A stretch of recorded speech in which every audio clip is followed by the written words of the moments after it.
Good morning. কেমন আছেন? আশা করছি ভালো আছেন। ঠাকুরের কৃপায় আমিও ভালো আছি। বয়স্ক মানুষদের জন্যে প্রণাম রইল, আর বাচ্চা ছোটদের জন্যে ভালোবাসা নিয়ে ব্লগটা শুরু করলাম। আশা করছি আপনাদের ব্লগটা ভালো লাগবে, দেখতে থাকুন। টিফিনটা তৈরি করে নিয়েছি, আলুর দম আর রুটি। এই যে দেখুন রান্নাঘরের অবস্থা। টিফিনটা বানিয়েছি, সকালের বাসন টাসন মেজে আবার টিফিনের কটা বাসন হয়েছে। এবার খেয়ে নিয়ে তারপরে আস্তে সুস্তে কাজে লাগবো। এই নতুন আলুর দম করেছি, খুব সুন্দর হয়েছে পেঁয়াজ রসুন দিয়ে। এটা তো পরের দিন ভয়েস দিচ্ছি, ওই জন্য আমি বলতে পারছি, এটা শনিবারের ব্লগ। এই যে সুন্দর করে আলুর দম নিয়ে নিলাম।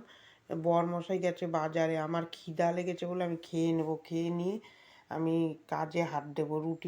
রুটি আর আলুর দম নিয়ে যাচ্ছি, খেয়ে তারপরে আপনার আর বাদ বাকি রান্না টান্নায় হাত দেবো। না খেয়ে কাজ করতে পারছি না, খিদা লেগে গেছে আজকে সকালবেলায়। সকালে উঠে তো আর বসে থাকি না। আর ভিডিওটা সকালে আমি শেয়ার করতে পারছি না, কেন ভিডিওতে মোবাইলে বেশি স্পেস থাকছে না। এইটা ছাড়বো, তারপরে আবার ভিডিও শুরু করব। মোবাইলটা তো অতটা নেই, স্পেস কম আছে। যে রুটিটা খেয়ে নিচ্ছি, খুব সুন্দর হয়েছে, সেটাই আপনার হাত দিয়ে দেখালাম। রুটি আর আলুর দম খেয়ে পেটে একটু দম দিয়ে তারপরে কাজ শুরু করব, নাহলে কাজ করতে পারছি না। খালি চা খেয়ে রয়েছে। আমি আবার চায়ের সাথে না বিস্কুট খেতে পারি না। অনেকে বিস্কুট মুড়ি খায়, আমার আবার ভালো লাগে না। আমি ওই খালি চাটা খাই, আর বিস্কুটের সাথে খেলে ভীষণ অম্বল হয়। আমি ওই জন্য বিস্কুটটা খাই না। বিস্কুট খেলে পরেই খাই, চায়ের সাথে খাই না। ও বরাবরই অভ্যাস। খেয়ে নিই, তারপর আপনাদের সামনে আসছি। এই যে চলে আসলাম রান্নাঘরে, নিত্য কাজে। এই যে ভাতের হাঁড়িতে জল বসিয়ে দিয়েছি, আর এই যে ডাল ভাজলাম। তারপরে এই যে বরমশাই বাজার থেকে কি এনেছে বলছি। মূলো এনেছে, আর এই ফুলকপি এনেছে। আর এই ফুলকপির পাতাগুলো বাটবো, দেখে খুব খেতে ইচ্ছা করছে। মুগ ডালটা ফোড়ন দিয়ে দিলাম, কড়াইতে তেল, গোটা জিরা, শুকনো লঙ্কা আর আদা বাটা দিয়ে ফোড়ন দিয়ে দিলাম। তারপরে একটুখানি মিষ্টি দিয়ে দেবো, একটু ঘন ঘন করবো। মুগ ডাল তো আমার ভালোই লাগে না, আমার মেয়েও খায় না, আমিও না। আমার ভালো লাগে না মুগ ডাল, একটু মিষ্টি মিষ্টি গন্ধ করে, তো তা ভালো লাগে না মুগ ডালটা। মাছের মাথা ফাটা দিয়ে খেলে আবার ভালো লাগে। তারপরে গাজর ফুলকপি দিয়ে যে করে, সেটা ভালো লাগে খেতে। এই যে মূলোটা ঘষে নিয়েছি, একটু কীরকম শাল শাল ছিল, আমার যে ওইভাবে করলে ভালো হবে না। এরমভাবে মেশিনের সাহায্যে ঘষে নিয়ে এবার এটার মধ্যে সিদ্ধ করব। একটু হলুদ লবণ দিয়ে ভালো করে সিদ্ধ করব, নাহলে খেতে ভালো হবে না, সর্ষে বাটাটা ভালো লাগবে না। এটা কুকারে দিয়ে সিটি মারবো 3-4টে, মেরে তারপরে করব, তাহলে ভালো মিশবে। এরমভাবে করেও খেলে হয়, এরমভাবে ভাজা করলেও ভালো লাগে। মূলোর সিজনে দেখবেন মূলোর তরকারি ফরকারি থেকে ভাজা খেতে খুব সুন্দর লাগে। মূলোটা খেতে আমার অতটা ভালো লাগে না। এই যে কটা আলু দেবো, ডিমের বড়া করব আলু দিয়ে।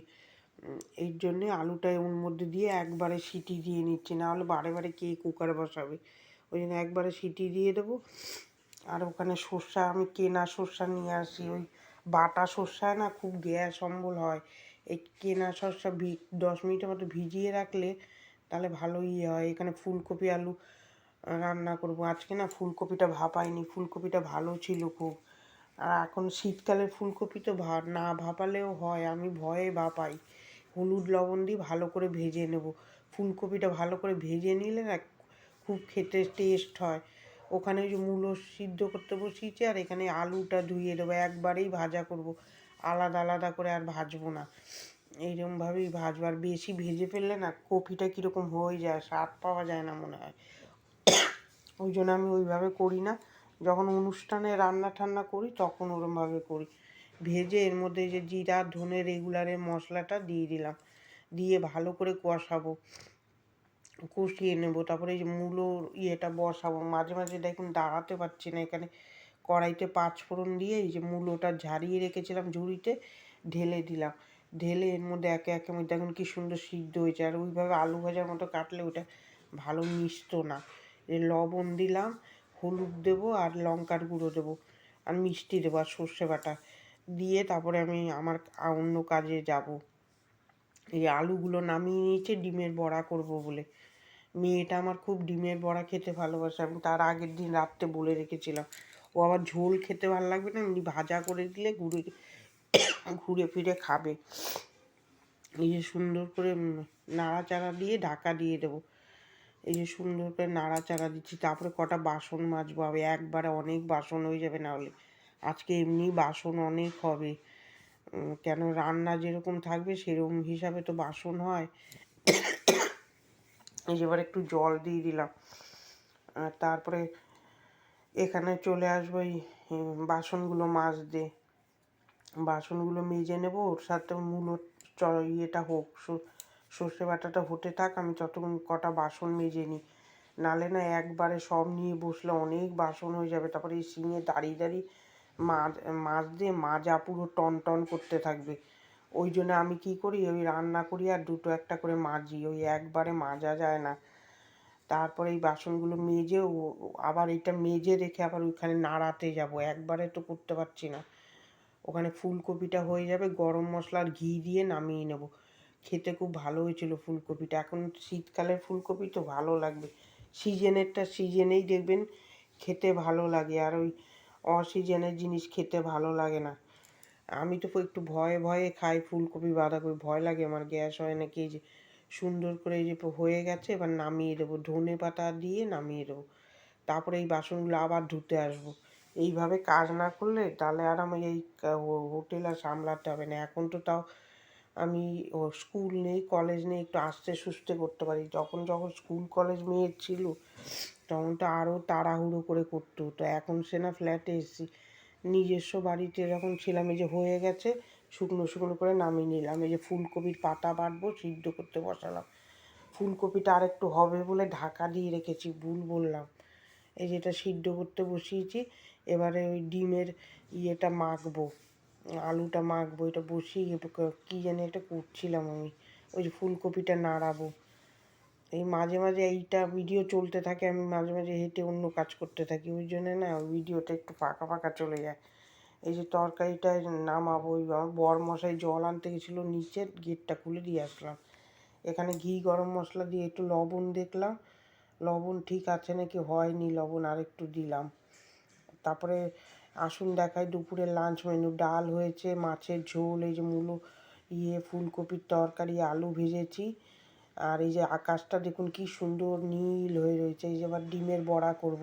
আলুটা সিদ্ধ করে মেখে নিয়েছি, মেখে নিয়ে তারপরে এর মধ্যে লবণ দেবো, হলুদ দেবো, একটু লঙ্কার গুঁড়ো দেবো, আর ময়দা দিয়ে মাখতে হবে, নাহলে শক্ত হবে না।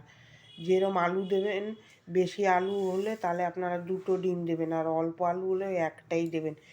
এর মধ্যে দুটো ডিম দিলে আর অনেক ময়দা লাগবে, খেতে ভাল লাগবে না। ওই যে বরমশাই ক্যারেজ বাড়ছে, খাবার দিতে যাবে, এই যে ময়দা দিয়ে মেখে দেখবো কতটা লাগে, তার হিসাবে আমি করব, ময়দা আরও দেবো, আর একটু লাগবে, আর একটু দেবো। এরকম জল জল রয়েছে, এমনি ডিমের বড়া একটু নরমই হয়, বেশি শক্ত করলে আবার ভালো লাগবে না। এইটা দিয়ে পেঁয়াজ রসুন দিয়ে মাখা মাখা, আলু দিতে দেওয়া যাবে না, এমনি শুকনো ঝোলও ভালো লাগে খেতে। কিন্তু মেয়ে বলছে বড়া খাবে, আমি তাহলে আর ঝোল করলাম না, দরকার নেই। ওই আলুর দম করেছিলাম আমরা, ওর মধ্যে আমি একটু পাতলা করে বড়াগুলো দিয়ে দেবো। ওইটা তো পেঁয়াজ রসুন দিয়ে করেছিলাম আমার আর আমার বরের জন্যে। এটা কিন্তু আমাদের জন্য করছি, হোটেলের জন্যে না, এগুলো আমাদের পার্সোনাল রান্না। এই মেয়েটা খেতে চেয়েছে তার জন্য করে দিলাম, ও খুব ভালো খায় ডিমের বড়া। এই যে ডিমের বড়াগুলো ভাজবো, ওইদিকে আবার কাজ করে যাই, আমি কাজ ধরলে আর ছাড়ি না। ওই যে শুরু করি 10:30 থেকে, আপনারা মনে করবেন যে 10:30টায় ধরে দুটোর মধ্যে কীরকমভাবে করে, আমি দাঁড়াই না, একভাবে করতে থাকি, এইটা ওইটা করতে থাকি। তার জন্যেই কালকে তাও একটু দেরি হয়ে গেছিলো, 2:30টা বেজে গেছিলো। কাপড় কাচবো, ভিজাবো, ওই জন্যে, তাও তো বরমশাই এসে কেচে দিয়েছে, আমি আর পারিনি কাচতে। তারপরে যে দাঁড়িয়ে আছে, ভাজাটা হচ্ছে, তারপরে ইয়েটা গুছাবো, ফুলকপি এর পাতা যে বাঁধবো ওইটা গুছাবো। এটা নামিয়ে নিই, বেশি পোড়া পোড়া করলে আবার ভাল লাগবে না, একটু গ্যাসটা কমিয়ে অনেকটা সময় নিয়ে ভাজতে হয়, খেতে খুব সুন্দর লাগে। করে খেয়ে দেখবেন এই ডিমের বড়া, এক একটা রেসিপি দেখবেন খেতে খুব ভাল লাগে, এই দিয়ে ভাত খাওয়া হয়ে যায়। এই যে এই দেখুন বড়াগুলো এইভাবে ভাজবেন, বেশি কড়কড়ে করবেন না, এইগুলো আবার বেশি কড়কড়ে ভালো লাগে না। তারপরে চলে আসলাম ফুলকপির পাতা বাটবো, যে ফুলকপির পাতাটা ঠান্ডা করে মিক্সিতে দেবো, ওই জন্য ঠান্ডা করে বাটিতে দিলাম, কাঁচা লঙ্কা দেবো, চিনি দিয়ে দিয়েছিলাম বেশি, ওই জন্য উঠিয়ে ফেললাম। আগের দিন এত মিষ্টি দিয়েছিলাম, ভালো লাগছিল না। কাঁচা লঙ্কা, কালো জিরা, রসুন, আর কিছু দেবো না, একটু লবণ দেবো, ব্যাস। ওই দেখুন কাপড় কাচার জন্য ওই যে রেখে দিয়েছি ভিজাবো, এক গাদা জামা কাপড় রয়েছে আমার। ওইদিকেও মন পড়ছে যে ওইটাও ওইখানে ভিজাতে হবে, গরম জল বসিয়ে দিয়েছি, এদিকটা করে তারপরে গরম জলে ভিজাবো, না হলে হবে না। ওই দিক দিয়ে দেখুন সব কিছু কেড়ে বাটি বাসনগুলো বের করছি, একদিক দিয়ে ওইটা করি, একদিক দিয়ে এইটা করি, ওই যে বড়াটা ভাজছি, এইটা ভাজতে গিয়ে আমার বড়াটা গেছে পুড়ে। এত তাড়াহুড়ো করছিলাম, বড়াটা গেছিলো পুড়ে, যে আবার এইখানে বড়াটা নামিয়ে এই লাস্ট বড়াটা দেবো, যে ওইটাই পুড়ে যাবে। মিক্সিতে ওইটা বাটতে যাব, তখনই বড়াটা পুড়ে যাবে, কটা বড়া পুড়ে যাবে, বেশি ইয়ে হয়ে যাবে, নাড়াতে পারবো না। এই যে এতগুলো হয়েছে। তারপর ও তো আর একা খায় না, আমরাও একটু ঝোলে দিয়ে খেয়েছি। এইগুলো হলো গ্যাস এই যে বেটে নিয়ে এসে কড়াইতে তেল দিয়ে ছেড়ে দিলাম ওইটা। এবার এটা ভাজা ভাজা করবো, আর কোনো মশলা দেবো না। খেতে হেভি দুর্দান্ত হয়েছিল। যা এই শীতকালে না হাত পাটা দেখবেন ব্যথা ব্যথা করে, এইসব বাটা বুটা খেতে হেভি টেস্ট হয়, মাছ মাংস ফেল করে দেবে। তারপরে এটা বসিয়ে দিয়ে যে বাসন কটা মাজছি, তারপরে ঘর মুছবো, রান্নাঘর মুছবো। ঘরটা মেয়ে মুছে দিয়েছে, ওইটা আমার অত মুছতে হয় না, মেয়েই করে। ওই জন্য আমি বেঁচে গেছি, না হলে তো আমার সব কিছুই করতে হতো। একে ওই দুদিন ঠান্ডায় শুয়েছিল, তখন টের পেয়েছি বাবা আমি মেয়েটা যে কত কাজ করে দেয়। ও ঘরগুলো গুছায়, ওইটুকুই অনেক। এই যে বাসনগুলো মেজে নিলাম, তারপরে চলে আসবো এই যে রান্নাঘরে বলছি, সরি, বাথরুমে। এই বিরক্তর কাজ ভিজাতে আমার হলো সব থেকে কাজে বিরক্ত হলো এই কাপড় কাচা। কাপড়টা আমি কাচতে পারি না, বেশিরভাগই আমার বড়মশাই কেচে দেওয়ার জন্য আমি ভিজিয়ে দিই। এবার রান্নাঘরটা ঝাড় দিয়ে দেবো। আর এই যে ময়লা নিতে আসে, ছেলেটা আজকে আসেনি, কখন থেকে রেখে দিয়েছি ময়লার ডাস্টবিন, আসেই না। তখন 1:30-2 বাজে, ও না বলে কামাই করে বসে আছে। ওই ময়লাগুলো বাইরেই পড়ে রয়েছে, তুলে রেখে দেবো। আবার দেখি উনি আবার রোববারে আসে না, এবার রোববারে আসবে কিনা জানি না। ওগুলো তুলে রেখে দেবো বালতি, আর বাইরে তো রাখা যায় না ময়লার বালতি।